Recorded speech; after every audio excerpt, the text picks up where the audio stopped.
ได้แล้วบ่ได้มันยังได้อีกโอ้ยังเลย5ตัวนี้แหละทำทันได้เนาะหาแถวนี้เพิ่นสิเอาอีบ่แล้วถามเพิ่นดิล่ะเพิ่นเอามาแล้วก็บ่อยากเมื่อได้บ่สุกนี่กูเป่าไปถึงได้มาไก่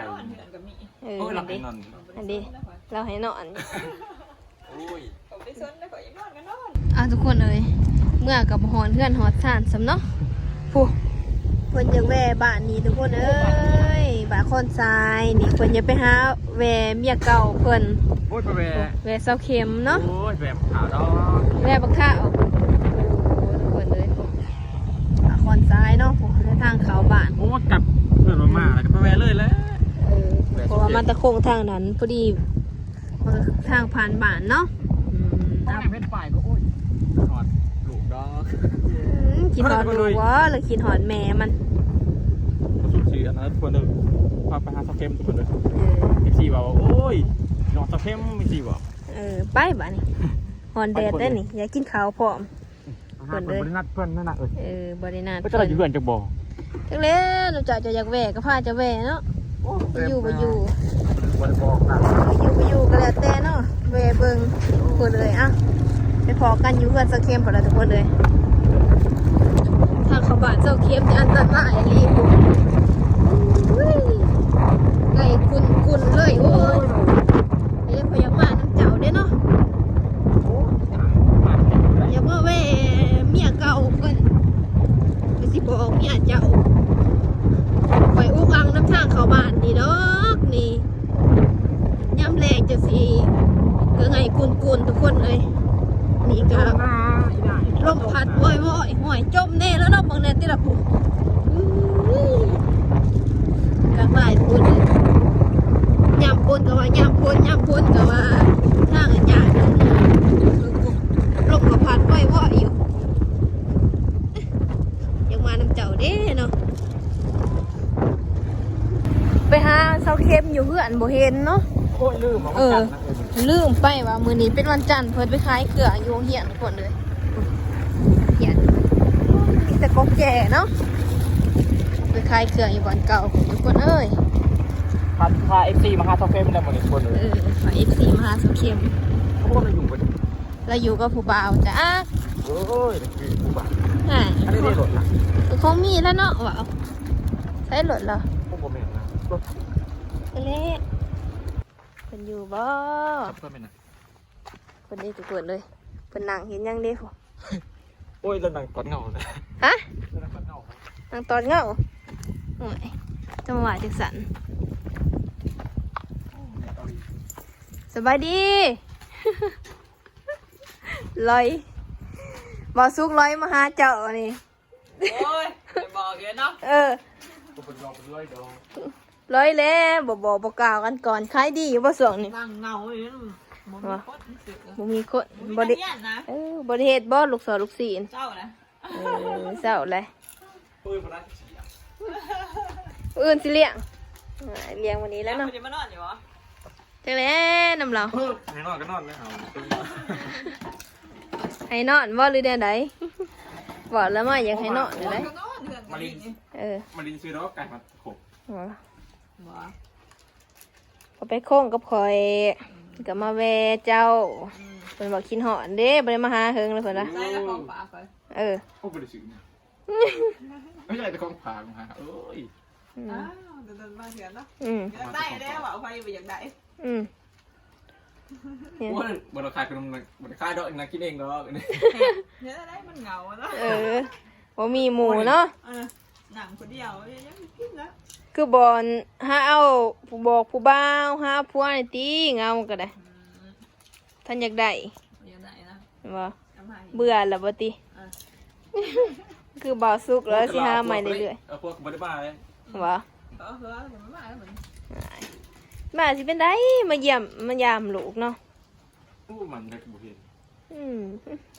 แนวบ่ได้ตั้งใจมาหาลูกนะตั้งใจมาหาแม่โอ้ก็ลายจะบลาย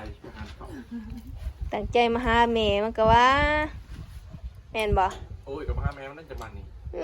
มาลินเราป้าเจ้าอยู่เพื่อนบ่เห็นวันน่ะโอเค โอ้ยไปเยอะหมดแล้วมาเบียกับพี่นาอันนี้ บ่ใช่ คอย ไปเพื่อน ไปเพื่อนคอยไปก้งเด้แล้วก็ส่วนเพิ่นไปเพิ่นบ่เคยไปจักเถื่อเพิ่นว่า โอ้ปลาหลอกตลาดคง คนลายบ่ล่ะ โอ้ยเขาไล่คน คนก็หลายเครื่องขายก็หลายตีแต่บ่มีเงินซื้อเพิ่นเอ้ย โอ้ยซื้อน้ำมะพร้าวแล้วบริสุทธิ์เผา ขายของหมดแล้ว โอ้ยใครเขาใส่เพิ่มมุดแล้ว บ่ได้ให้เมียใส่น้ำ แดงเด้ยังบ่ให้เมียใส่น้ำคนนั้นเราเอาไปใส่ โอ้ยกินอะไรยังบริสุทธิ์ไปใช่ บุกยาน้ำงำ มึงเกี่ยวน้ำงับๆคักขนาดเด้อ โซ่ไอ้ได้แล้ว เพิ่นว่าเกี่ยวเขาวบ่แล้วก็เมื่อเด้เพิ่นก็มีข้ออ้างของเพิ่น โอ้ยมาให้เราอยู่กันเพื่อนมาลืมแล้วโอ้ยเรามาทีจันนะครับ มือคอยดูของกามามือก็ได้มือได้คนผ่านก็ไปเยอะอันนั้นเลย เหมือนเรากินขนมสองผมโอ้ยแต่นี่ทำเหมือนไม่มุด เบิดเลยนะกำไรเนาะ กินตั้งขึ้น ว่า แต่กำไร แล้วปลา ขนมอยู่บื้อ กินเองเบิดเลยบัดติเอ้ย สำเร็จน้อยเลยแล้วเรามากินอะไรนะ มันเงา กินบ่ ผู้ใหญ่กินบ่ได้บ่ มาประทันได้นางจับทำงานในพา ก็ค่อยว่าแล้วบ่ กินน้ำมึงแหละ โอ้แล้วมืออื่นใช่ป่ะนี่ โอ้ไม่ได้มีเวียกโอ้มาหาลิ้นนะครับ อย่างเนาะเจ็ดตะวันเอาแสง โอเคนั่นแหละรำซอยว่า วันหนาวหวยหนาวสาว เฮงเฮ็ดเวียกม่วนแล้วกันนานๆสิ เมื่อเราบอกไปมันอย่าเลี้ยงดำ บ่ โอ้ย เดี๋ยวมือก็สิดำ เลเวอร์เป็นสีดำ เออ เล่นรถแรกก็มีอาเจ้า อย่าเด็กเป็นดำดังนั้นเลยไม่ต้องตก เมียก็2คนสำได้สิดำเนาะลำสายดำควาย หาได้แล้วบ่ได้ทำยังไง โอ้ยังเลยฮะตัวนี้แหละทำประทันได้เนาะ หาแถวนี้เพิ่นสิเอาอยู่บ่แล้วถามเพิ่นดิล่ะ โอ้ยเราบ่ได้เลยเราคือเราก่อน อ่า อยากก็กุกอยู่บ่สิหาถามมาสี่ ปวดสองคนเมียสองคนโอ้เลี้ยงตัวเดียวจิบได้ ตัวเองแล้วสิอยากทำกุก เออ มาให้เมียเลี้ยงตายแล้ว โอ้เมียสอง ได้ว่า เอาผัวมาให้เลี้ยงนี่อ่ะผัวมาให้เมียเลี้ยง จิปิญญาอีสานซ้ำนะ เห็นแล้วอยู่กับเจ้าแตะกอนนั่นได้สินะเจ้าบ่เลี้ยงเราหรือเราเลี้ยงเจ้า เราประเทศเบียกี่ไหน บ่ โอ้ย บ่ได้เฮ็ดเวียกเฉพาะดอกเนาะเอาผู้ดีหันอายุน้อยซื่อๆได้แต่ว่ามีแต่เราเฮ็ดบ่สุกนี่สบาย เรายอมได้ข่อยยอมบ่ได้เลยข่อย แล้วเนาะจังว่ายุ่นกันบ่ได้เนาะ โอ้ยเบียกเนาะ เฮ็ดต้องกันแต่ว่า บ่สุกเนี่ยโอ้ยมื้อหน้าก็พาเมียไปปั่นคาเทน่าแล้วก็นั่ง โอ้ยยันปลาบอกเป็นเรื่องเลย แล้วก็นั่งอยู่คาเทน่านั่งเบิ่ง พ่อนายมาดียังว่า สีนั่นสีนี้แล้วเราอ่ะ สั่งเป็นสั่ง เมียก็หืนเตะแล้วลงกระแทน่านั่นแหละ น่าจะเป็นโอ้ปากเราปากเป็นอะไร เนี่ยบอกให้เราฟังเด้ เศร้าหน้า เก่าว่าสิสวนเมียเนาะ น่าจะตามนะ นี่หันมีแต่เมียเฮ็ดเขา เศ ก็ ร้า นั่ง หน้าอีนายนี่โอ้ยนายไม่ถึง โอ้ยก็เป็นแฟนเฮ็ดคือกันนั่นแหละ ว่า ยันลงไปได้ สิว่านั่งสั่งแม่นี่ นั่งซื่อๆก็คืออยู่เนาะก็ยังพ่ออดได้อยู่ เฮ็ดแล้วก็อยู่ซื่อๆซะ ดีหันสีนี่โอ้ย จะบอกนี่แหละ เราบ่เป็นอะไรสิเว้าเลย ไม่ได้เลยว่าเป็นเลยโอ้ แม่นแล้วครับบ่ได้ และปลาไอจีมาสเต็ม พอ โอ้ยไอจีกินหอดเป็นดอกยังมา บ่ ว่า เอ้ย FC บ่หรือว่าเจ้าเพิ่นว่าเว้เพิ่นว่า อยู่นี่แหละ ทางผ่านเด้ก็แวนแล้วไก่มาโอ้ย ไปหาบักท้า มาไก่แต่ก็มาแวนดิเป็นได้ ก็ค่อยว่าบ่ซื้อหยังไปฝากเซาเข็มบ่ว่าสุก ก็บ่ได้ได้เดี๋ยวนี้ ขอนะว่าสุกติเรามีเงินหลายเลย โอ้ย ขอเบิ่ง100,000 200,000เพิ่นสิบ่ให้บ่ ทีนะ บ่กับผู้สาวนะขนาดเมียเรายังยากขนาดเมียเรา โอ้ยแปลว่านาเดี๋ยวโตนา ส่วนตัวก็หน่วยขอยประจำกับเจ้าแล้วก็ฮู้เบิดนะเจ้าหรอ โอ้มึงก็ปอดมึงผักก็ลา เป็นยังนะครับบ่ได้บ่ แต่ว่านั่นคือ ปัญหาบ่ได้มีแต่เมียรักเอาขอผู้บ่ให้เมียรักเอาคะแนน มันเป็นรักเอาเงินเมียบ่จ้ะ โอ้ยเป็นไรเมียเล่าจังว่าแหละแต่ก็ซ้ำนี่ยินมีแต่เมียรักเงินเพิ่น ว่า โอ้ยอีกนายจะมาดินก็ยังว่าแต่เรื่องเก่า ก็มื้อนั้นเด้เพิ่นไปเล่น ว่าสิอันนั้นขี่ไปเล่นแล้วกันน้ำมันเบิดว่าสิไปเติมน้ำมันจกหาเงินบ่เห็น ออกไปเลยอ่ะ แต่เบี้ยรักเงินแน่แน่นะจุ่มมาบ่ จูงมา กันเนาะ จูงมาดอกกันแหละ เมียอยู่ว่าแล้ว มาหายเมียมั่งมาใส่เมีย ไปว่านุ่มหลับมาว่าเดือดหมุนนี่นะมึงแนวว่าโอ้ย ตูดเขา พวกกลางนี้ได้มันบกเพียงนึง เอ้ยตูดเขาเนาะ โคตรจะเป็นได้หนังสำนี เหรอจังน้อยบ่สิเมื่อเลยแนวใด บู๊กับนางดินก็แล้ว เนี่ย โอ้ตะคลิปแล้วกับนางดินอยู่นี่แหละ บ่ข่อยก็ห่วยข่อยมีเวียกต่อเด้เปียก่อนจะมื้อ โอ้ยสื่อซอยนายอย่างสมมติสื่อซอย ซอยแต่ว่า โอ้ยให้ตัวสื่อให้ละ จักหน่อยเพิ่นว่ามาแล้วก็บ่อยากเมื่อได้บ่สุกนี่ กูเป่าไปถึงได้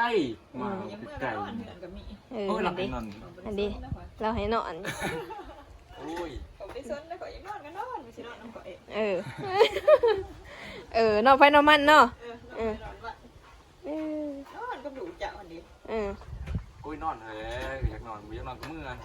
สิเนาะบ่รู้สิเมื่อบ่ดีได้ กูเมื่อแล้วน้ำลาย แต่ละการน้าอยู่ก่อนลูกก็คือว่าน้อง โอ้ย เรา เวลาหนาว ว่าเราก็แฮงกอดเมียเราพุ่นแหละ2คนพุ่นโอ้ยอันนั้นเราหนาวเรานอนก็นอนเราเอานอนเตียงนะ บ่ โอ้ยแทนละ นานๆสิห่วย วีเรา จักแพนผู้ใดเลยเนาะ โอ้ยนอนก็นอนต่อโอ้ยการนาน เสียสิไม่นอนกับมึงอ่ะเขาพูดดิ้งข้าวจะไหวนะ โอ้ยมันนานไปแล้วสิมาดินนะ มื้อหน้าสิมาใหม่อีกขอยบ่ได้มานำจ้ะเด้อบัดนี้เด้อ พวกมันกูเดียว คอยละอุกทางเข้าบ้านไงกลุ่ม โอ้ยทางงานเลย ใส่กันนอกว่าสนะ บ่มีแต่เพิ่นใส่สบายแล้วเพิ่นฮะขี่มาย่ำพ้นอย่าว่าพ้นเนาะย่ำพ้นกับเปื้อนทีหนึ่งป้าเจ้าย่ำแหลงก็ไงกลุ่มกุน โอ้ยมาไก่ยังจมมีนานจมมาชุดทางโอ้ย บ่จมสิไปใส่เนาะเพิ่นแล้วก็ได้ใส่กันนอกแต่คอยนั่งอยู่ได้หานี่ก็ยัง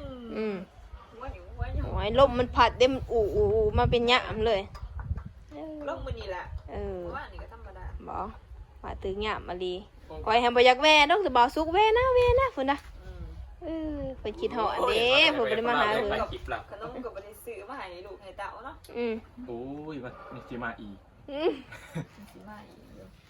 สิมาอีก ซื้อมาบ่ โอ้ยไปซื้ออื่นเลย ซื้อมาฝากมื้อนี้บ่ได้ฝาก กินเป็ดหลัง ซื้อมาแล้วเป็ด โอ้กินเป็ดซอสเค็มเลยโอ้ย เป็ดใส่ผมบ่ได้เลี้ยงเป็นประตู โอ้ยสิเบนเหือนไปตะกุดเจือ แต่แม่เขาไม่ได้เลี้ยงเขาไม่ได้เลี้ยง ปวดเลยบัดนี้มาหากันเฮิงแหละหัวกันล่มกัน โอ้ยสำนีลมธรรมดาเลย ล่มธรรมดาทุกคนเลยจะหน่อยจะเมื่อเนาะอะไรทุกคนบัดนี้ก็สิขออนุญาตปิดคลิปก่อนเนาะป้าให้บาสุกับสาวเค็มเพิ่นร่วมกันเป็นการส่วนตัวซะเพิ่นบ่ได้มาพอกันโดนเด้เพิ่นก็สิมีความในใจเว้ากันหั่นแหละเนาะโอ้ก็มีเลย บ่อยากเอาออกสื่อรายไปเพิ่นร่วมกันมีแต่ว่าพอกันคลิปหน้านะทุกคนเนาะ